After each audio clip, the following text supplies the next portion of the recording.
Haleluya, saudara, shalom, selamat pagi. Puji Tuhan, saya dapat menyapa Anda dari Dubai. Pagi ini saya transit di Dubai dalam perjalanan menuju ke Jakarta. Setelah tiba di Jakarta, saya langsung menuju ke Semarang, sehingga pagi ini saya sudah tiba di Semarang ya, bersama dengan Kalos dan Olvan. Saya berangkat ke Semarang. Bu Desi sudah berangkat sejak hari Senin yang lalu, dan bersyukur karena pagi ini saya bisa tiba di Semarang setelah semalam bersama dengan anak-anak naik mobil menuju ke Semarang. Nah, saudara sekalian, pagi hari ini saya ingin menyampaikan firman Tuhan dari Dubai. Dubai adalah kota transit, saudara ya, satu kota transit, kota besar yang cukup ramai, 24 jam non-stop ya saudara, dan kesibukannya sangat tinggi sekali. Sekarang ini di Dubai tidak ada lagi pengumuman, saudara. Tidak ada lagi suara dari speaker yang mengatakan pesawat ini akan terbang di sini, para penumpang harap mempersiapkan diri di gate ini dan seterusnya. Sekarang sudah tidak ada lagi pengumuman seperti itu. Jadi orang harus melihat papan pengumuman, lalu kemudian mereka menuju ke gate sesuai dengan papan pengumuman yang sudah ada. Jadi self service sekarang. Jadi orang harus tahu tugas dan kewajibannya sendiri. Kalau tidak, mereka mungkin bisa ketinggalan pesawat. Ya, ini lalu lintas yang cukup ramai dari kesibukan di Dubai ya. Nah, pagi hari ini saya ingin menyampaikan firman Tuhan, melanjutkan dari Keluaran pasal 29 ayat 20 sampai 28. Jadi saya akan bacakan untuk saudara. Nah, sekarang saya ajak untuk berdoa. Tuhan, kami mengucap syukur, terima kasih untuk pagi hari ini. Kami menyerahkan renungan AMD dalam tangan anugerah Tuhan, supaya melaluinya nama Tuhan saja yang dipermuliakan. Di dalam nama Tuhan Yesus kami berdoa, amin. Ya, Keluaran 29 ayat yang ke-20 sampai ayat yang ke-28. Demikian Alkitab berkata, ya, haruslah kau sembelih domba jantan itu, kau ambil sedikit dari darahnya, dan kau bubuh pada cuping telinga kanan Harun dan pada cuping telinga kanan anak-anaknya, pada ibu jari tangan kanan dan pada ibu jari kaki kanan mereka, dan darah selebihnya kau siramkan pada mezbah sekelilingnya. Haruslah kau ambil sedikit dari darah yang ada di atas mezbah dan dari minyak urapan itu, dan kau percikan kepada Harun dan kepada pakaiannya, dan juga kepada anak-anaknya pada pakaian anak-anaknya, maka ia akan kudus, ia dan pakaiannya, dan juga anak-anaknya dan pakaian anak-anaknya. Saudara, kalau kita melihat ayat ini, maka ayat inilah yang seringkali dijadikan dasar ya, pembaptisan, yaitu baptisan percik. Maka ketika terjadi perdebatan antara baptisan mana yang baik atau baptisan yang tepat untuk digunakan, apakah baptisan selam ataukah baptisan percik atau baptisan tuang, maka ada banyak dasar sebetulnya. Yang baptisan selam punya dasar, baptisan tuang juga punya dasar, baptisan percik juga punya dasarnya sendiri ya. Baptisan percik bisa jadi didasarkan atas bagaimana ketika imam memercikkan darah untuk menguduskan, mendamaikan orang yang berdosa, orang yang bersalah, kemudian mereka dikuduskan. Ada yang tuang atau curah itu karena imam diangkat atau raja diangkat dengan dituang dari atas kepala lalu kemudian mengalir seperti itu. Kalau baptisan selam, orang mengatakan bahasanya baptiso itu immerse, dicelup. Jadi ada banyak dasar ya saudara, yang seringkali dasar-dasar ini dijadikan acuan. Nah, ketika itu diapungkan menjadi satu doktrin pengajaran tentu, lalu kemudian digunakan untuk menyerang atau menganggap doktrin yang satu lebih benar, doktrin yang satu lebih salah, maka terjadi konflik di sana karena perdebatan dengan cara baptisan. Tapi saya tidak ingin masuk lebih jauh dengan doktrin baptisan itu yang memang beragam di dunia dan bahkan di Indonesia. Tapi saya ingin masuk pada poin yang berbeda. Kita lanjutkan, saudara ya. Dari domba jantan itu haruslah kau ambil lemaknya, ekornya yang berlemak, lemak yang menutupi isi perutnya, umbai hatinya, kedua buah pinggangnya, lemak yang melekat padanya paha kanannya. Sebab itulah domba jantan persembahan pentapisan. Kau ambillah juga satu keping roti, satu roti bundar yang berminyak, dan satu roti tipis dari dalam bakul berisi roti yang tidak beragi, yang ada di hadapan Tuhan.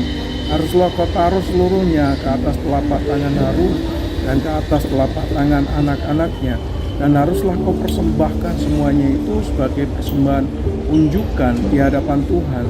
Kemudian haruslah kau ambil semuanya dari tangan mereka dan kau bakar di atas mezbah, yaitu di atas korban bakaran yang sebagai persembahan yang harum di hadapan Tuhan. Itulah suatu korban api-apian bagi Tuhan. Selanjutnya haruslah kau ambil dada dari domba jantan yang adalah bagi pentapisan Harun, dan kau persembahkan sebagai persembahan unjukan di hadapan Tuhan. Dan itulah bagian untukmu. Demikianlah haruslah kau kuduskan dada persembahan unjukan dan paha persembahan khusus yang dipersembahkan dari domba jantan yang adalah bagi pentapisan Harun dan anak-anaknya. Itulah yang menjadi bagian untuk Harun dan anak-anaknya menurut ketetapan yang berlaku selama-lamanya bagi orang Israel. Sebab inilah suatu persembahan khusus, maka haruslah itu menjadi persembahan khusus bagi pihak orang Israel yang diambil dari korban keselamatan mereka dan menjadi persembahan khusus bagi Tuhan. Nah, kita sudah belajar kemarin kan bagian Tuhan, mana yang menjadi bagian Tuhan dan mana yang menjadi bagian imam atau mana yang menjadi bagian umat Tuhan. Nah, kita tidak lagi belajar tentang ini bagian Tuhan, ini bagian imam dan sebagainya. Kita sudah melewati itu, tetapi yang jelas adalah ada bagian-bagian yang memang dikhususkan untuk Tuhan. Ada bagian-bagian yang memang bisa menjadi bagian dari imam, yang bisa dinikmati oleh para imam itu sendiri. Tapi yang jelas hari ini kita belajar tentang persembahan unjukan. Nah, saudara, dari tangan Harun itu dibawa oleh Musa sebagai persembahan unjukan kepada Tuhan, sebagai satu persembahan unjukan. Persembahan unjukan adalah satu persembahan yang diangkat, ya, persembahan yang diangkat dengan tangan dihadapkan kepada Tuhan sebagai persembahan yang khusus bagi Tuhan, yang baunya harum dan menyenangkan hati Tuhan. Nah, saudara sekalian yang dikasihi oleh Tuhan, ada banyak persembahan yang kita bisa bawa ke hadapan Tuhan. Ada persembahan persepuluhan, ada persembahan syukur, ada persembahan buah sulung, ada persembahan yang lain. Tetapi saya ingin berkata begini, saudara, ada satu persembahan yang Tuhan ingin dipersembahkan kepada Tuhan, yaitu apa?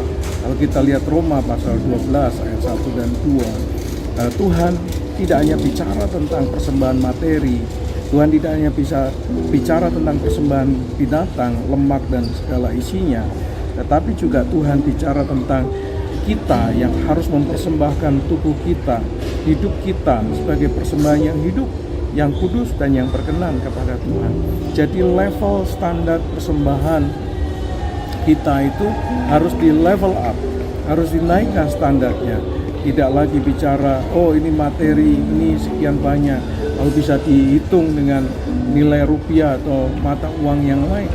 Saudara, Tuhan tidak hanya menginginkan kita tidak hanya menginginkan kita melakukan itu, tapi itu baik, tapi Tuhan menarik kita untuk melakukan yang jauh lebih utama atau jauh lebih besar daripada sekedar materi, yaitu mengunjukkan hidup saudara dan saya, mengunjukkan hidup kita kepada Tuhan sebagai persembahan yang hidup dan yang kudus dan yang berkenan kepada Tuhan, dan itu merupakan ibadah yang sejati. Kalau saudara hanya berpikir dan mengatakan bahwa persembahan yang terbaik adalah kesepuluhan materi, saudara, itu biasa. Semua orang juga bisa melakukan itu.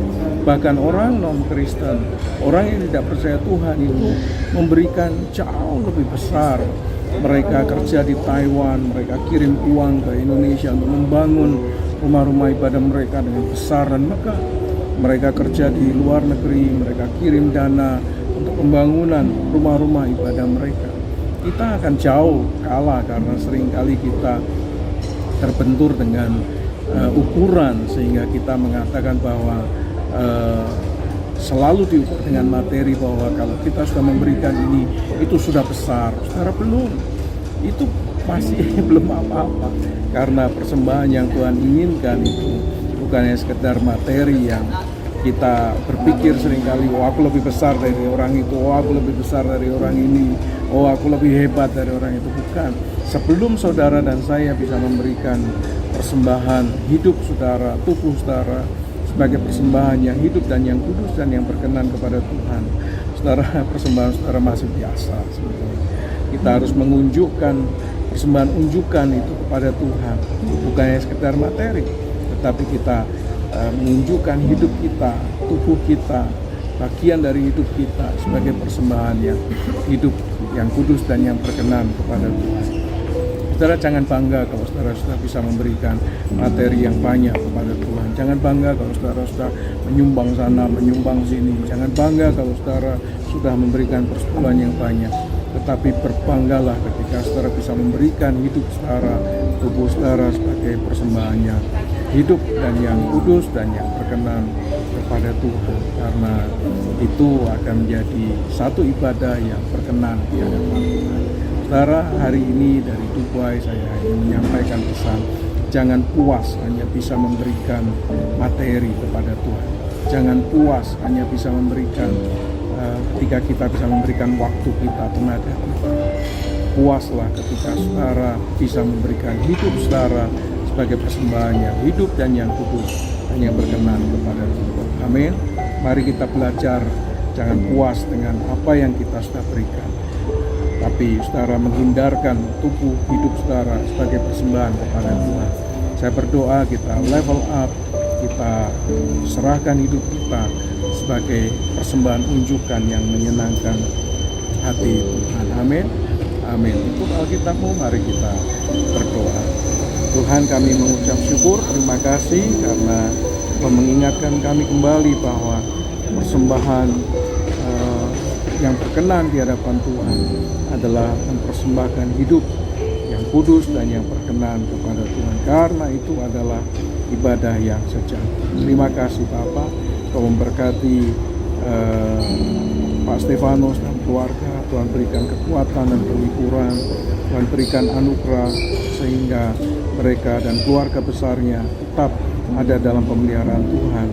Tuhan sertai untuk semua proses ibadah, penghiburan, dan bahkan penguburan, pemakaman. Tuhan menyertai. Tuhan memberikan cuaca yang baik agar semua dikerjakan dalam anugerah Tuhan. Memberkati Pak Narto, memberkati Pak Hendrianto, memberkati Pak Nikoraga, dan bahkan Pak Yosin dan Ibu yang sedang kontrol di Pineng. Tuhan menyertai agar semua jadi sesuai dengan rencana dan kehendak Tuhan. Memberkati mereka dengan kesehatan yang sempurna. Pak Paji juga memberkati Tuhan.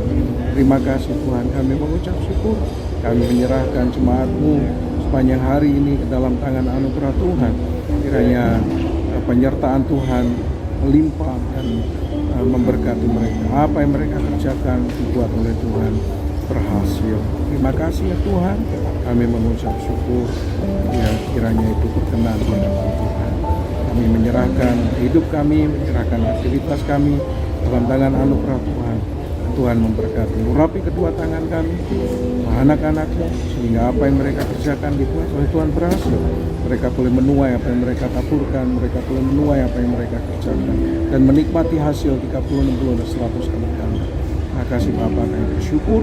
Dalam nama Tuhan Yesus Kristus, kami berdoa, kiranya damai sejahtera dari Allah Bapa, cinta kasih sayang daripada Tuhan Yesus Kristus, persekutuan pertolongan pimpinan dan kuasa Roh Kudus menyertai saudara sekalian dari sekarang sampai selama-lamanya, di dalam nama Tuhan Yesus Kristus. Amin. Amin ya saudara ya. Tuhan memberkati saudara sekalian. Sampai ketemu besok. Kiranya Tuhan menyertai dan memberkati.